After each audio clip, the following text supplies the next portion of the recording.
Oval taste चौथी कसोटी पहिल्या दिवसाचा मानकरी कोण? तर आपल्या पालघरचा मराठमोळा पठ्ठ्या शार्दूल ठाकूर. 57 धावा केल्या त्यांनी केवळ 36 चेंडूत आणि त्या 40 मिनिटाच्या झंझावती खेळीत संपूर्ण भारतीय तंबूत ड्रेसिंग रूममध्ये उत्साहाचं वारं आणलं, चैतन्याची लहर आणली. अतिशय मरगळलेल्या स्थितीत होती भारतीय ड्रेसिंग रूम, भारतीय तंबू. साहजिक आहे, 7 बाद 127 नंतर कुठलाच संघ उत्साहात असणार नाही. पण शार्दूल ठाकूर आला 7 बाद 127वरनं आणि उमेश यादव बरोबर त्यांनी 190पर्यंत भारताची धावसंख्या आणली. तब्बल 3 खणखणीत षटकार ठोकले आणि 7 चौकारांसह जोरदार अर्धशतक पूर्ण केलं.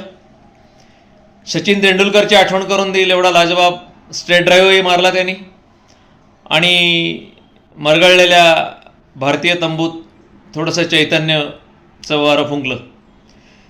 आणि शेवटी उमेश यादवनी या दोघांनी पुनरागमन केलं आहे कसोटी संघात. उमेश यादवनी जाता जाता पहिला दिवस संपता संपता इंग्लंडला जोरदार तडाखा दिला. जो रूट गेल्या 3 कसोटीत लागोपाठ शतकं ठोकलेली आहेत त्यांनी.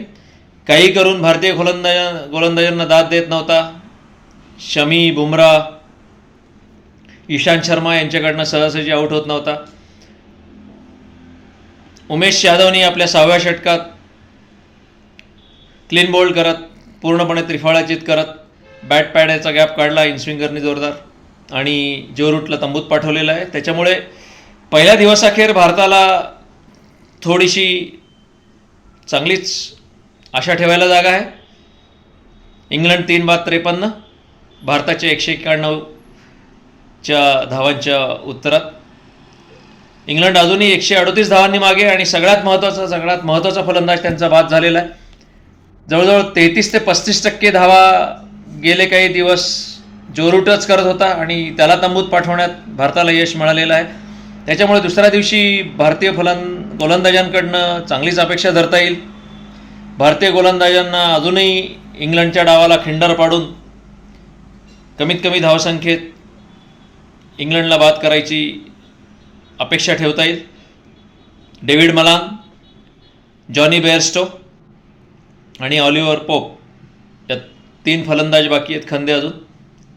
रॉबिन्सनही थोडंफार योगदान देत असतो, ओव्हर्टनही थोडंफार योगदान देत असतो.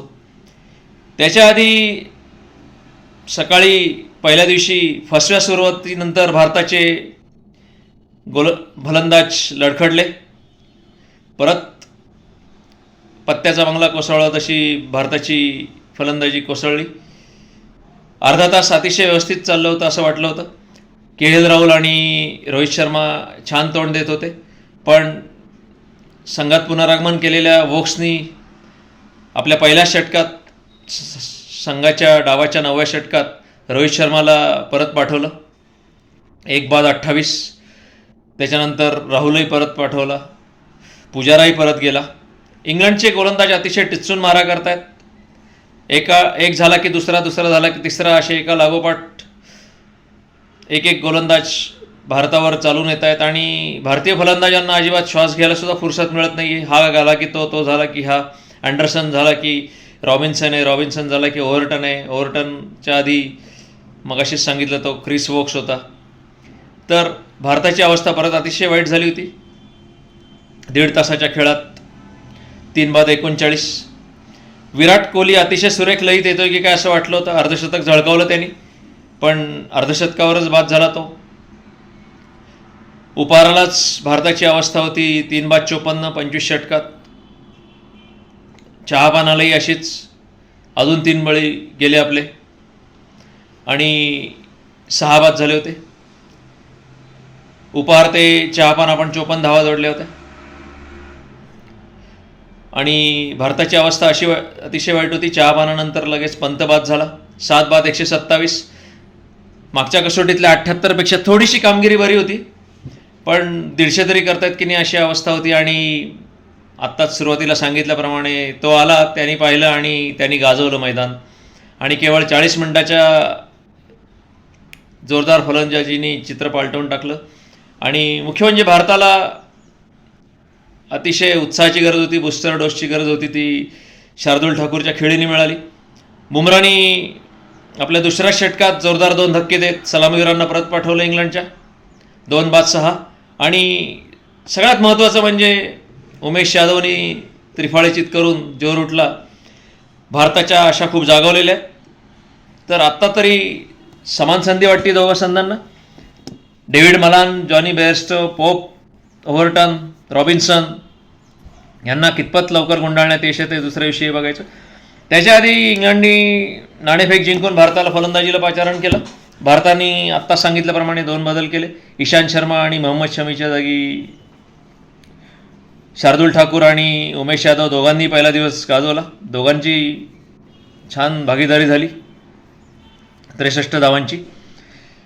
आणि चांदोबातल्या गोष्टीप्रमाणे विक्रमादित्याने आपला हट्ट सोडला नाही अशी जी गोष्ट असायची, त्याप्रमाणे विराट कोहलीने आपला हट्ट सोडला नाही आणि आर अश्विनला काही संघात घेतलं नाही. आर अश्विनला अजूनही 413 बळीनंतरसुद्धा जागा मिळवण्यासाठी झगडावं लागतं आहे. काहीतरी त्यांनी नाणेफेकीच्या वेळी लंगडं समर्थन केलं त्याच्या पद्धतीने, पण ते काही कुणालाच पटलं नाही. त्याला पटलं असेल अशी अपेक्षा आहे. एवढंच नाही तर सगळ्यांना आश्चर्याचा धक्का देत जडेजा 5व्या क्रमांकावर फलंदाजीला आला. फार वेळ काही टिकला नाही तो. 30-35 बॉल खेळला, 10 धावा केल्या. पण आता जो काही संघ आहे भारताचा तोच जोरदार कामगिरी करेल अशी आपण अपेक्षा ठेवूया. दुसऱ्या दिवशी अतिशय रोमांचक खेळ होईल असं वाटतंय. बुमरा अतिशय त्वेषाने गोलंदाजी करत होता. एकाच षटकात 2 बळी घेतले त्यांनी, मगाशीच सांगितलं. तर अजूनही 138 धावांनी इंग्लंड मागे. बघूया भारताचे गोलंदाज इंग्लंडच्या डावाला खिंडार पाडण्यात यशस्वी होत आहेत की काय. दुसऱ्या दिवशी ओव्हल लंडन येथे शार्दूल ठाकूरनी विक्रमी ऐतिहासिक कामगिरी केली. इयान बोथम जगातला सर्वोत्तम अष्टपैलू खेळाडू होता. 1981 साली त्यांनी अर्धशतक, सगळ्यात जलद अर्धशतक झळकावलं होतं ओव्हलला. शार्दूल ठाकूरनी केवळ 31 चेंडूत अर्धशतक करत तो विक्रम मोडला. जगातलं हे पहिलं मैदान आहे कसोटी खेळण्याचं. 1880 साली इथेच कसोटी सामन्यांना सुरुवात झाली होती, इंग्लंड विरुद्ध ऑस्ट्रेलियाच्या सामन्यांनी. अशा ऐतिहासिक मैदानावर शार्दूल ठाकूरचं नाव सध्या तरी सगळ्यात वरच्या क्रमांकावर आहे. सगळ्यात जलद अर्धशतकवीर.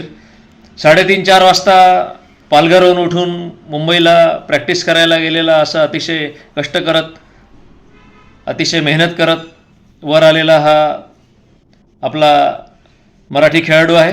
बघूया दुसऱ्या दिवशी भारतीय गोलंदाज कसं मैदान गाजवतात. दुसऱ्या दिवसाचा खेळ अतिशय रोमहर्षक होईल असं आत्ता तरी वाटतंय. कारण तेच परत रूट कॉच इज रिमूव्ड. जो Root is back in to the pavilion. England 53 for 3 in reply to India's 191. So we will see.